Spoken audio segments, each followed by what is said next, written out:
대표직을 꼭 사퇴하진 않더라도 뭐 당을 어느 정도 화합시킬 수 있는 그런 방도를 마련하느냐 아니냐 이런 것들까지 종합해서 감안을 한 다음에 그 다음에 그때 또 표결의 방침을 정하겠죠. 야. 그런데 이제 한 번 저는 2번은 더 들어올 것이다. 영장이 네, 체포영장 그 체포 동의안 청구가 그렇게들 보죠. 아마 쌍방울 한번 458 한번 요 뭐 정도로 백현동도 있고 예. 그래서 저는 이제 한 3번째 들어올 때쯤에 예. 그때 이재명 대표가 사퇴할 수도 있다. 예, 한 연말쯤이라든지 그때 예. 그렇게 보는 것이죠. 저는 조금 다른데 예. 김태현의 정치쇼.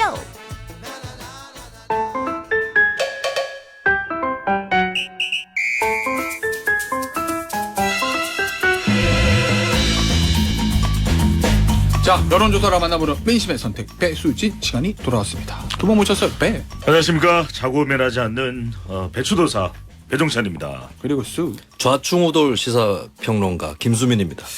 자, 이 얘기부터 해보시자고. 네, 예상했어요, 두 분 다? 제가 뭘 여쭤보는지도 아시죠? 네 못했어요. 못했죠. 못했어요. 저도 못했어요. 네. 이재명 대표 체포 동의안 표결 결과 결과. 제 예상하고는 굉장히 동떨어진 결과가 나왔습니다. 아마 네. 본인부터 시작해서 그러니까요. 그 국회의사당에 있던 의원들 그다음 한 299명이잖아요. 네. 그리고 이제 방청석에 있는 기자들 포함해서 놀라지 않은 사람이 없을까? 이거를 예상했던 사람이 있을까? 이쪽 이런 표수가 이렇게 아니 부결은 다 거의 다 예상했잖아요. 그렇죠. 그럼 이 표수가 이렇게 나온다? 야, 근데 이제 예상을 하기는 어려웠는데 네. 항상 이런 사안들이 있을 때마다 절감하는 것은 데이터는 맞다. 데이터. 데이터는 상당히 위협 신호가 들어왔거든요. 아 여론조사 그러니까 민주당 네. 지지율도 그렇고 네. 그러니까 저는 그런 반란표가 나올 수밖에 없는 결정적인 이유는 민심 포비아, 총선 포비아라고 봐요. 우리 시간을 통해서도 그때 이제 김수민 평론가는 분석을 해드렸는데 뭐 이제 위기감에 따른 결집이 있기는 했지만 지난 이제 수개월간 대선 이후부터 쭉 지지율의 변화를 보면 흔들려요. 네. 특히 최근 들어서는 뭐 4개 여론조사 기관이 하는 조사에서는 추세가 거의 20%대 추세를 말씀드리는 거니까 굳이 조사 결과를 안 말씀드려도 되고 추세가 20%대로 내려간 민주당 지지율도 있거든요. 물론 네. 다른 결과도 있습니다. 근데 상당히 저는 그건 이 적신호죠. 청신호가 아니라. 네. 근데 그런 걸 생각하면은 결국 수도권에 상당한 이 지지율 압박을 받을 수밖에 없거든요. 저는 그래서 반란표가 나온 의원들이 어느 지역구인지는 모르겠어요. 뭐 비례대표일 수도 있는 거니까. 대충 예상을 하시잖아요. 네, 하지만 그럼에도 불구하고 저는 이 총선 포비아와 총선 민심 포비아. 포비아가 컸다. 네. 제가 이제 네. 궁금한 건 뭐냐면 제가 비명계 의원이에요. 또 오늘 빙의가 많이 됩니다. 자 비명계 의원. 비명계 의원이면 총선 포비아 있을 것 같아요. 그리고 이재명 대표에 대한 반감 다 있을 것 같아요. 근데 아무 얘기도 안 하고 있다가 왜냐면 어느 정도 부결 나올 거라고 무기명도 예상은 처음에 했었잖아요. 네. 근데 그 예상이 바뀐 건 의원총회에서 그래도 비명계 의원들이 나중엔 모르려고 했으나 이번엔 도와주겠다라고 어느 정도 총의가 모아진 것처럼 보도가 됐는데 네. 그런데 결과가 이렇게 나왔으니까 제가 그게 궁금해서 그러는 거예요. 네. 이거 어떻게 해석해야 되냐고. 일단 무효표하고 기권표 합치면 20표 나왔잖아요. 그것도 뭐 이거는- 찬성이나 마찬가지지 사실. 이거는 사실 도와준 겁니다. 왜냐하면 어쨌든 간에 출석 의원의 과반이 찬성을 해야 통과가 되는 건데 네. 무효나 기권을 행사하는 거는 실질적으로 반대하고 똑같아요. 그래요? 그래서 이것도 도와준 거라고는 봐야 됩니다. 이재명 대표를. 네. 근데 맨입으로 도와주지는 않겠다. 네. 보여준 거죠. 규모를. 만약에 이 표가 20표가 나중에 찬성 쪽으로 움직이면 가결인 거거든요. 다음 영장 때. 우리가 캐스팅 보터야라는 걸 보여줬다라고 하는 거고 그렇다면 찬성표 국민의힘 출석 의원하고 정의당 시대전환 합치면 121명입니다. 한 17명. 그러면 18명이 민주당에서 최소 이탈했다는 거거든요. 찬성으로.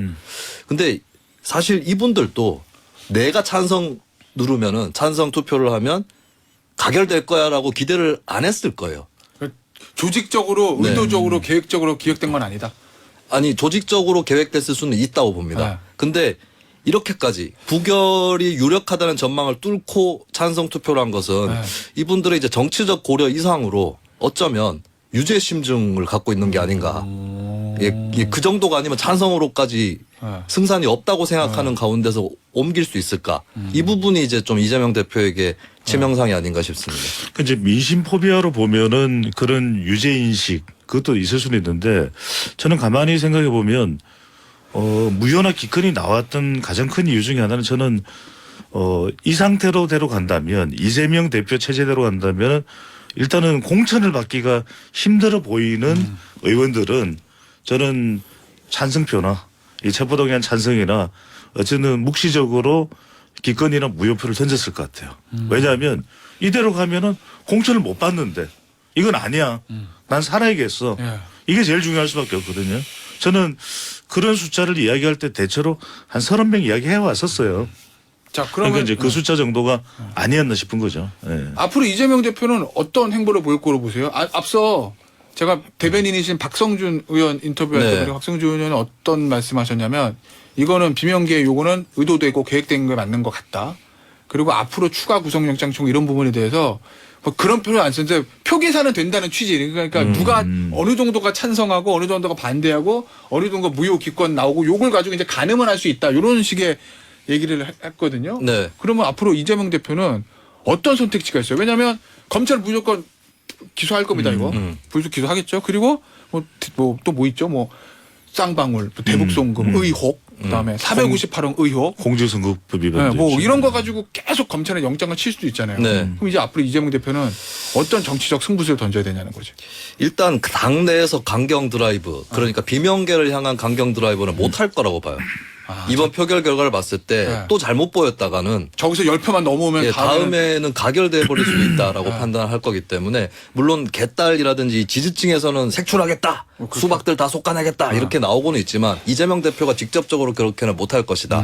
그리고 어떤 방식으로든 예를 들어서 공천에서도 뭐 컷오프라든지 이런 것보다는 좀 오픈 프라이머리라든지 이런 쪽으로 가게 되면 현역 의원들 공천 확률이 되게 대단히 높거든요. 그냥 대단히가 아주 네. 대단히. 그래서 이제 공천에서도 좀 뭐 비명계 현역 의원들 대체로 보장해 줄 것이다. 네. 이런 암시도 나갈 수도 있다. 나아가서는. 달래야 되니까. 네, 그렇습니다. 네. 근데 이제 결국에 남는 부분은 대표직을 어떻게 하느냐의 문제거든요. 이게 만약에 현실상 구속이 돼도 본인이 사퇴 안 하면 그냥 가는 거죠. 만약에. 뭐 그렇죠. 네. 예. 근데 이재명 대표 스스로 이런 판단을 할 수도 있어요. 총선까지 네. 내 얼굴로 치를 거냐.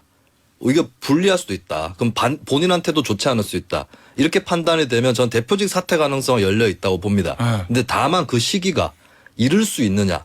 그건 아닐 거라고 봐요. 왜냐하면 공천 시스템 정도는 어느 정도 본인이 주도해서 개입을 해서 네. 마련을 해둬야 친명계라든지 이쪽에 대해서도 면이 서는 부분이 당연히 생기는 거고, 그리고 너무 이르게 던졌을 경우에 당이 나를 또 보호해 줄까? 네. 대표직을 던졌는데 그럼 체포동의안은 선뜻 부결시켜 줄까? 이런 걱정들이 있는 거죠. 그렇다면 정성호 의원도 넌지시 총선 4개월 내지 6개월 전쯤에 결단이 있을 수 있다. 네. 이런 얘기를 했는데, 그렇다면 제가 봤을 때는 한 연말 연초 정도에 네. 내년 초까지 사이에 대표직을 내려놓을 가능성이 있다.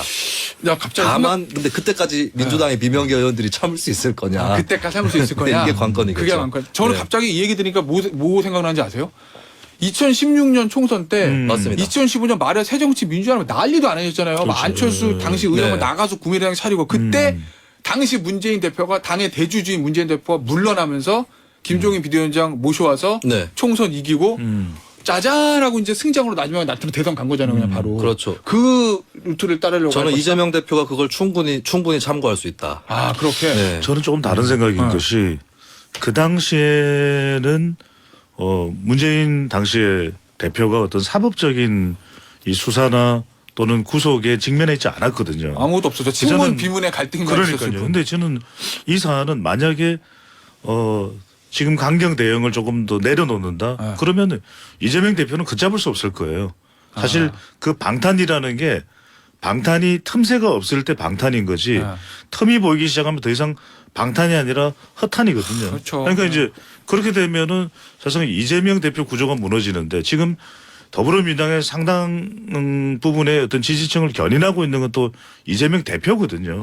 왜냐하면 한국갤럽 조사를 보더라도 지난주 화요일부터 수요일까지 오늘 소개해드린 조사는 모두 중앙선거여론조사 심의위원회 홈페이지에서 확인 가능한데요. 이 조사 결과를 보면은 어느 정당을 지지하는지 물어봤는데 직전 조사에서 30%였던 더불어민주당이 그래도 이재명 대표가 위기에 처하니까 34%로 올라갔어요. 그 이야기는 그래도 위기감에 따른 지지층을 결집하고 총선까지 이재명 대표 체제로 가지 않는다면 사실상 무너지는 거거든요. 무너지죠. 그러면 대선도 생각할 수도 없는 것이고 정치 생명이 거의 대표직을 내려놓는다는 건 정치 생명의 끝이라고 봐도 과언이 아닐 텐데 그걸 선택을 한다? 저는 쉽지 않을 것 같아요. 제가 사실 저하고 의견이 정반대로 네. 나뉘었는데 네. 계속해서 저희를 출연시켜 주시면은 그 결과를 확인할 수 있다. 그러네요. 네. 제가 궁금한 거는 이거. 제일 궁금한 거. 검찰은 무조건 영장 칠 거 아니에요, 또. 다음에 네. 무슨 뭐를 칠지 모르겠어요. 이거 뭐 제 사견이 아니라 그렇게들 많이 관측을 하니까. 음. 사견이긴 사견이구나. 근데 어쨌든 관측을 이렇게 합니다, 언론에서. 네네. 다음에 영장 쳤을 때 그게 한 달 될지 두 달 될지 모르겠는데 과연 비명계는 어떤 선택을 할 것인가. 이번에는 그러면은 무효표, 기권표 다 끌어들여가지고 10표를 플러스로 해? 그래서 그냥 체포동 가결시켜? 아니면 말어? 요거 키를 주고 있는 거잖아요. 네. 비명계는 어떤 선택을 할까요? 일단 봐서 선택하지 않을까 싶습니다. 봐서라는 거는 이재명 대표가 어떻게 하나 보자. 기소 이후에 네네. 진짜 당대표를 사퇴하는지 아니면 밀어붙이는지 본인들한테 당근을 주는지 이런 거. 네, 그렇습니다. 뭐 대표직을 꼭 사퇴하진 않더라도 네. 뭐 당을 어느 정도 화합시킬 수 있는 그런 방도를 마련하느냐 아니냐 네. 이런 것들까지 종합해서 감안을 한 다음에 그 다음에 그때 또 표결의 방침을 정하겠죠. 야, 그런데 이제 한 번 저는 두 번은 더 들어올 것이다. 영장이. 네, 체포영장 그 체포 동의안 청구가 그렇게들 보죠. 아마 쌍방울 한 번, 458 한 번, 요 정도로. 뭐 백현동도 있고. 네. 그래서 저는 이제 한 세 번째 들어올 때쯤에 네. 그때 이재명 대표가 사퇴할 수도 있다. 한 연말쯤이라든지 그때 네. 그렇게 보는 것이죠. 저는 조금 다른데 네. 아, 계속 다르네. 아니, 근데 왜 내가 그러- 봤을 때는. 왜 그러냐면 예, 계속 출연하기 위한. 왜 그러냐면은 네.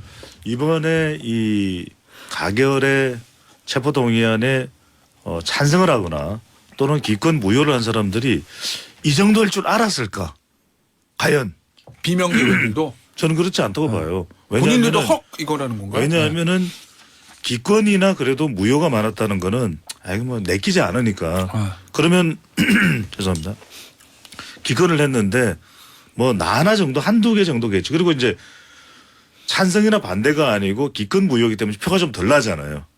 그래서 기권 무효가 상당히 많은 숫자인데 왜냐면 기권 무효니까 뭐 표기 잘못했나 보다. 아니 내가 그 표기하려고 그랬는데 아니 페인이 좀 안 돌아가 뭐 이러면서 비밀투표라서 어차피 못 물어봐요. 아니 그러니까 혹시라도 나중에 뭐 그런 사달이 있더라도 네. 그런데 이제 이게 지금 만천하에 공개가 된 거잖아요. 이제는 어떤 구조인지 그러면 요 다음번에 그렇게 할 수 있을까? 저는 하기가 쉽지 않다고 봅니다. 오히려 어렵고 그리고 지금부터는 이재명 대표가 내부를 더 단속하겠죠. 근데 이게 이재명 대표의 단속은 어느 정도 감당할 수 있어요.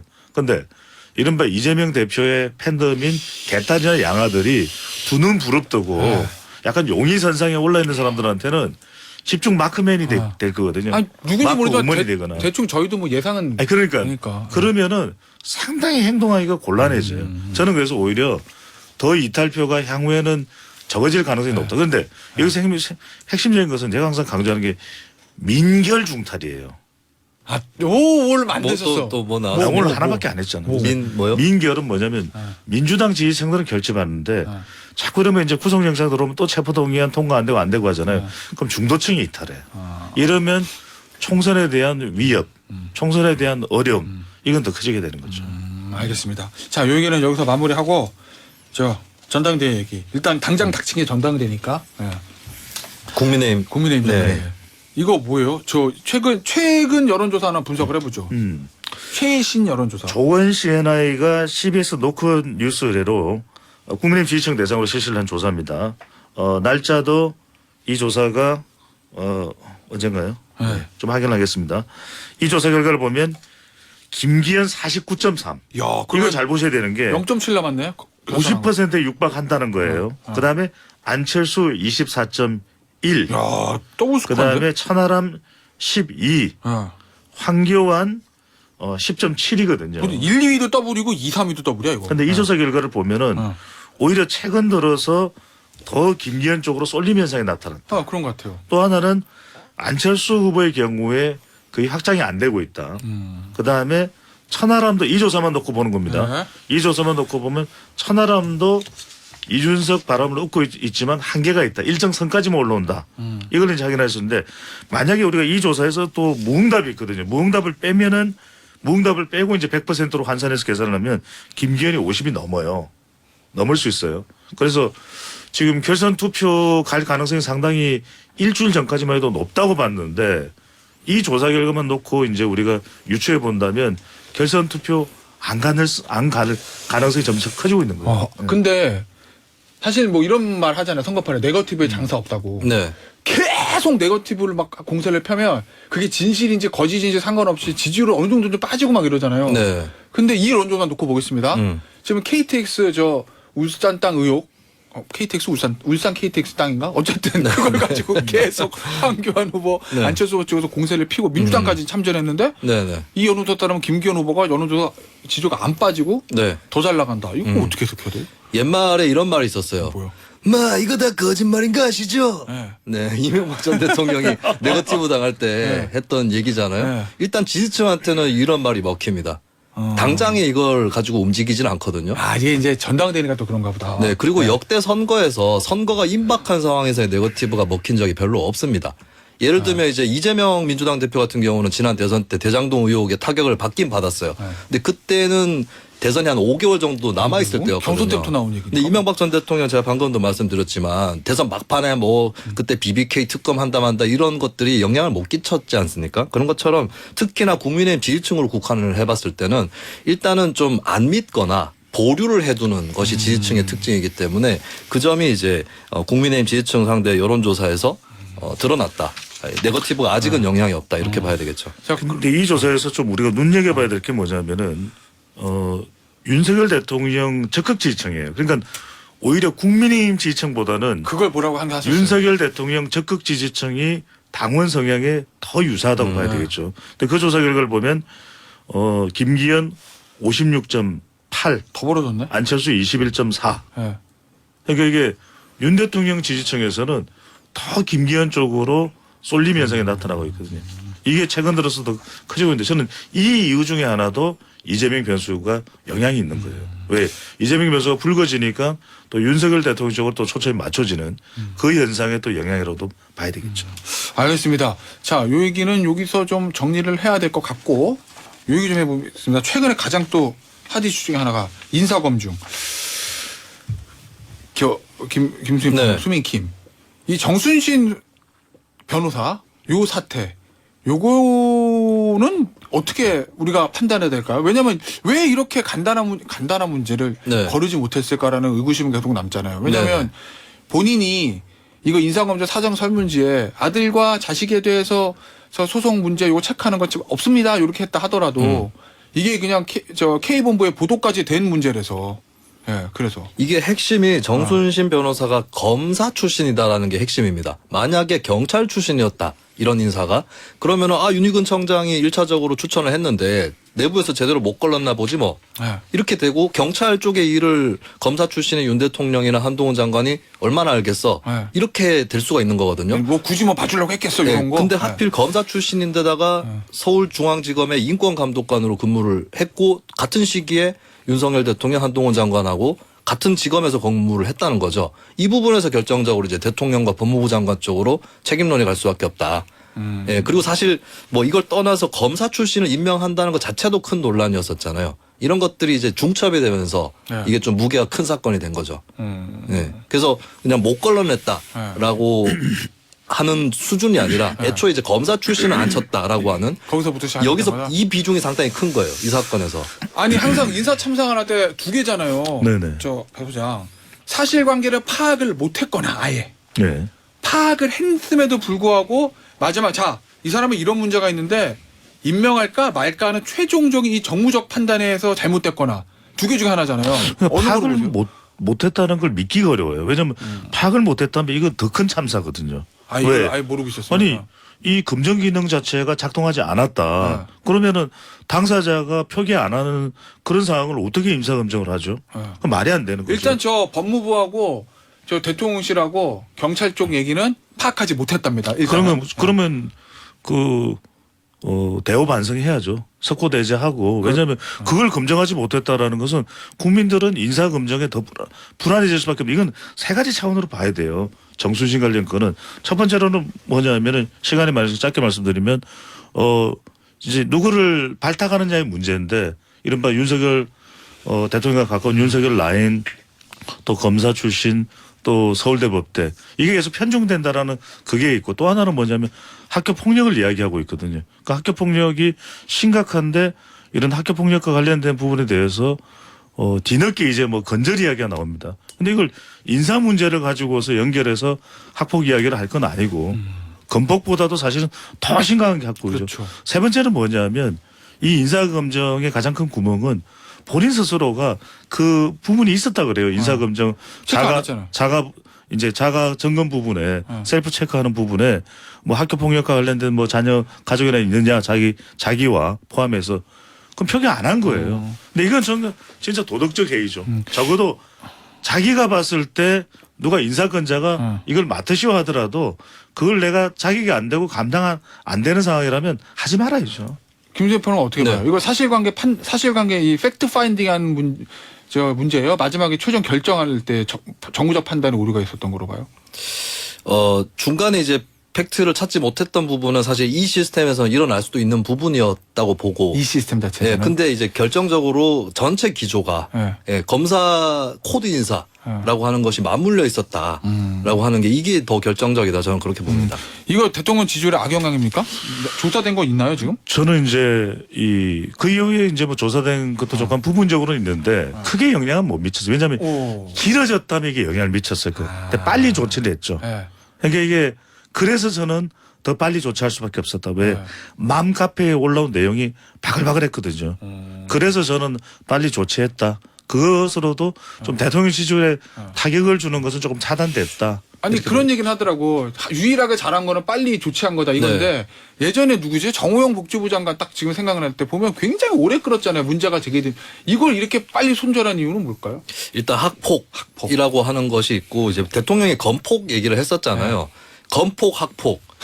칙칙폭폭 윤석 열차가 달립니다. 이렇게 뭐야, 되는 이것도. 거죠. 네, 그래서 예, 본인의 어떤 체면이 손상되는 정면으로 손상되는 상황이 찾아온 거잖아요. 네. 그것 때문에 빨리 정리를 한 것 같고 하지만 저는 이제 정리는 정리했기 때문에 추가적인 손실은 막았다고 하더라도 사건 자체의 엄중함이라든지 학폭이란 코드 이런 걸 봤을 때는 여론조사 결과는 저는 이번 주 주말까지는 좀 더 두고 봐야 된다라고 생각을 합니다. 알겠습니다. 저 다음 주 이 배수진 여론조사 네. 분석 시간에는 대통령 지지율에 요거 얼마큼 반영되는지 우리가 알 수 있겠네요. 예. 아까 그 짧게 말씀드렸죠. 짧게. 그 국민의힘 전당대회가 조사가 24일부터 26일까지. 네, 알겠습니다. 네. 오늘 여기서 마무리할게요.